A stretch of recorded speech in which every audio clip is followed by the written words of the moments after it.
Welcome back to Another Thing. I'm Larry Menti. If you've seen my recent commentary, you know that I hate tipping in restaurants. I don't even see the reason for it. I said that I would go to restaurants if they didn't have tipping, and then along comes Danny Meyer, who owns a series of restaurants in New York, mostly in Manhattan, and he's very well known, and he's gotten rid of tipping. He's just going to pay his employees more, hoping that it might take off across the country. But when I talk to the next two guests, it doesn't sound like that's going to happen. Matt Harmon is the co-owner of the Boathouse in Belmar, and Bob Fahey is the co-owner of the Cross and Orange in Asbury Park and Reef and Barrel in Manasquan. So there is not this rush to join Danny Meyer. I'll start with you, Bob. Not just yet. Not just yet. Danny Meyer obviously is a leader in our industry, and most of the time what he does works out. But I'm not a fan of this move just yet. I'd like to sit back and see what happens up in New York City with Danny's restaurants. I feel like tipping is an integral part of our industry, and it always has been. And just to add that to the consumer's bill doesn't quite make sense to me right now. Why? Why doesn't that make sense? It makes complete sense to me. Just pay your employees more, and then I won't have to pay them. Because I think the whole industry is based off of service, and if you like the way that someone treats you when you're out, you usually tip even more than you would. I'll give you an example. Last night I was actually out in New York City, and on the bottom of my bill it said 15% is this, 18% is this, 20% is this. And as someone who's been in the industry for a long time, I actually love that. That way I know, okay, if I want to tip the average, this is what it was. If my service was great, I could give 20 or even a bit more than that. I just think the way that the industry has been built for as long as it has, tipping is just, you know, as Bob said, it's just part of it. But Bob, why can't I just expect good service? Why do I have to pay extra for good service? I don't pay when I go to a car dealer or a clothing store. Everybody can have a bad day. Everybody can have a bad day. We always, obviously, we hire. Then you should fire them. Why should I have to pay them to be good? Well, I agree with that statement. If they're not going to do their job correctly, I will fire them. But if somebody's going to have one bad day and it's going to be reflected on your check, is that fair to you?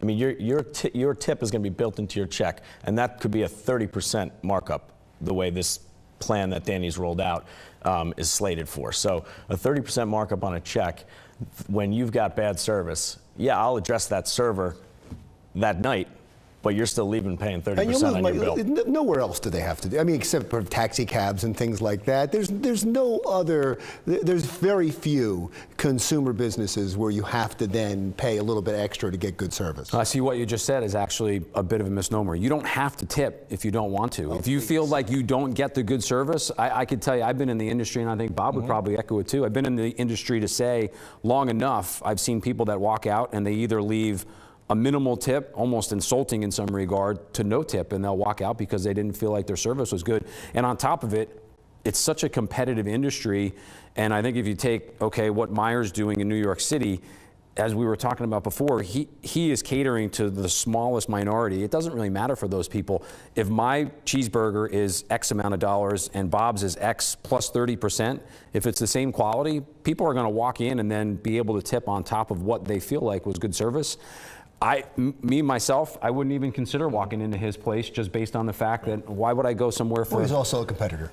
Well, no, but actually, I think we both actually like going into each other's places. That makes it fun. I think it's a lot easier in a big city to, to put that into place. You know, there's a lot of corporate America in big cities where there's expense accounts.